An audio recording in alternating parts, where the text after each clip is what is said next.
প্রাণপ্রিয় দেবিদ্বারবাসী, আমার সালাম ও শুভেচ্ছা নেবেন। আপনারা ইতিমধ্যে জেনেছেন যে বিএনপি আমাকে বহিষ্কারের সিদ্ধান্ত নিয়েছে। আমার দল আমাকে বহিষ্কার করলেও আমি আমৃত্যু বিএনপিকে মনে প্রাণে ধারণ করব। আমি আমার চিন্তা ও চেতনা থেকে বিএনপিকে আলাদা করতে পারবো না। আমি আমৃত্যু বিএনপির একজন একনিষ্ঠ কর্মী হিসাবে বেঁচে থাকব। আমি বিএনপি থেকে নমিনেশন পাওয়া সত্ত্বেও একটা বিশেষ মহল ষড়যন্ত্র করে আমাকে নির্বাচন থেকে সরিয়ে দিয়েছে। বিএনপি শহীদ প্রেসিডেন্ট জিয়াউর রহমানের, দেশনেত্রী খালেদা জিয়া ও দেশনেতা জনাব তারেক রহমানের দল। আপনারা এটা সবসময় মনে প্রাণে ধারণ করবেন।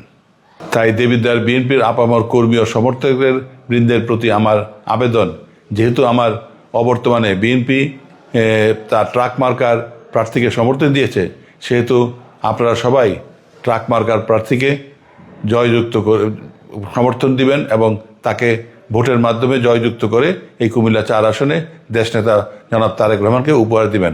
আমরা সবাই একসাথে কাজ করব, জয়যুক্ত হব ইনশাল্লাহ। আমার কোনো ভুল ত্রুটি হলে বা আপনাদের কারো মনোকষ্টের কারণ হয়ে থাকলে আপনাদের নিজের ভাই বা বন্ধু মনে করে আমাকে ক্ষমা করে দেবেন, ক্ষমা করবেন। আর বিএনপি জিন্দাবাদ, সাত বাংলাদেশ জিন্দাবাদ।